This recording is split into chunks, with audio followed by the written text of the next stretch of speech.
Gardening tips number 14 with Dennis Hubbard, scene 1, take 1. Oh, good afternoon. Gardening tips number 14 with Dennis Hubbard and his great grandson Harry. Say hello, Harry, because he's going to be a gardener when he grows up.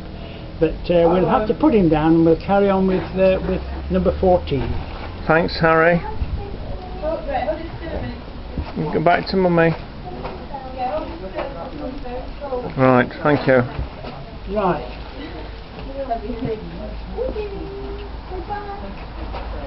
So this bit of garden gets the sun in the morning, but not in the afternoon then? Yeah, well, in the early summer, it really gets a good dose of sunshine in the summer. But in the winter, we get very little until about March, April. What I was going to show you was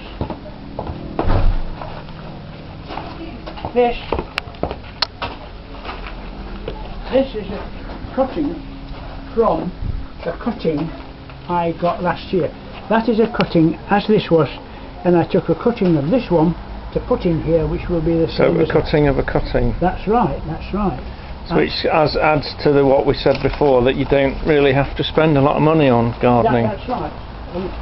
One of the previous gardening tips, we had a mass of flowers here. Yes, there was a great big delphinium there. Yeah, what have you done with that? They're cut down now because they're flowered and finished.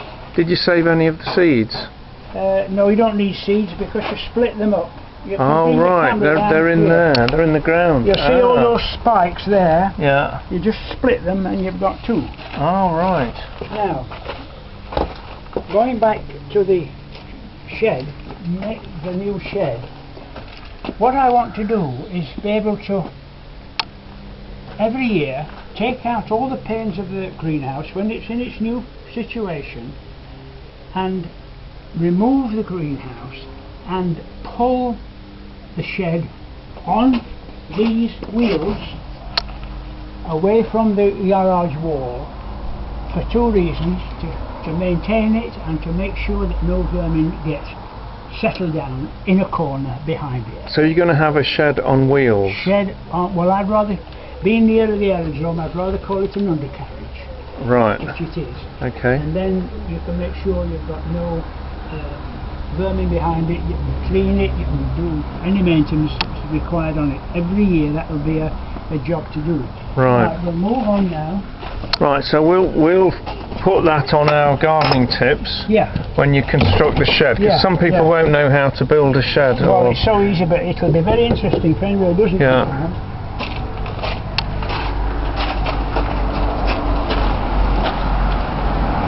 Now we have an amazing sunshine here, which has been very scarce this year.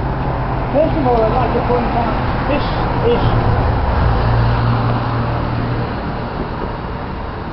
this is from Mallorca.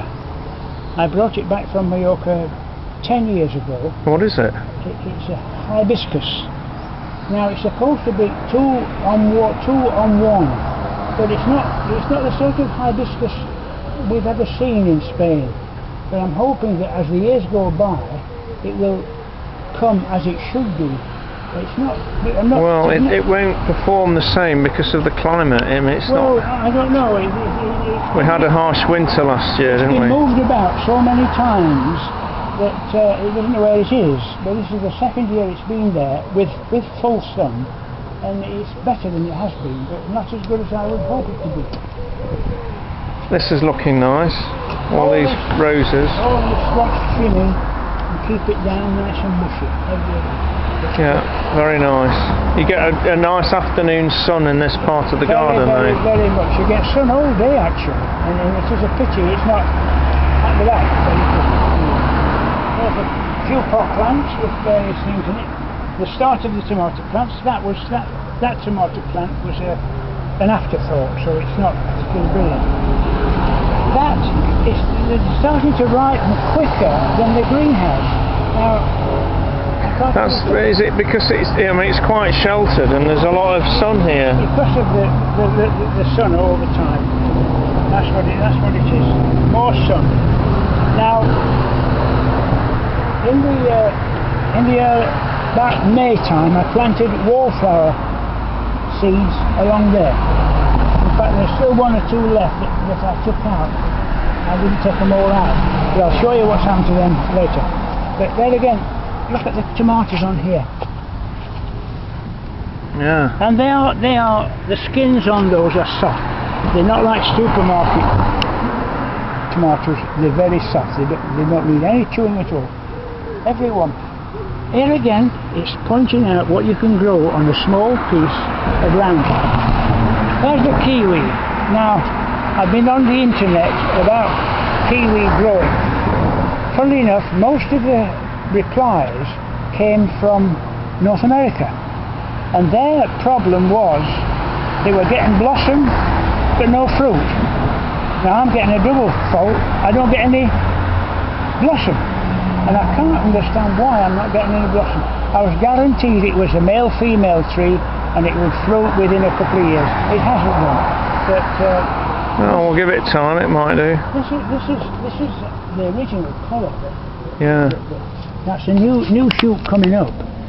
Because that might be successful. From one textbook I read, you've got to have loads and loads of water. Now I didn't think that to be the case. And since I've put in loads and loads of water, this shoot has come up in the colour that I would really think it should be, with kiwi. More tomatoes. Now beetroot. Are these outdoor tomato plants then? They're what my father used to grow 70 years ago, Elsa Craig. I tried all sorts, but Elsa Craig seems to be the one. And they seem to be quite happy outdoors then? Providing they are in the sun.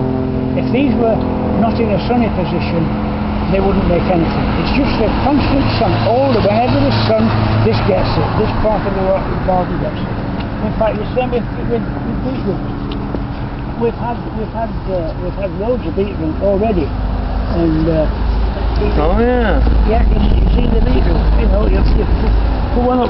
That is a beautiful size for it. In fact, when you have them that size, you can pickle them and don't have to slice them. You can put them on salads without slicing. If you want the sandwich, you slice them. But there again, it's only a little piece of land. Yeah. But it's marvellous. Now there, I was just going to say I had a tree there, which mock orange. It never flowered in 3 years, so it's gone. Oh right, I remember you saying last time that it was on its way out. Anyway, that's time flies, doesn't it? When we're having a good time. We'll go for number 15 sometime, but I don't know when. Thank you. Thank you. Bye.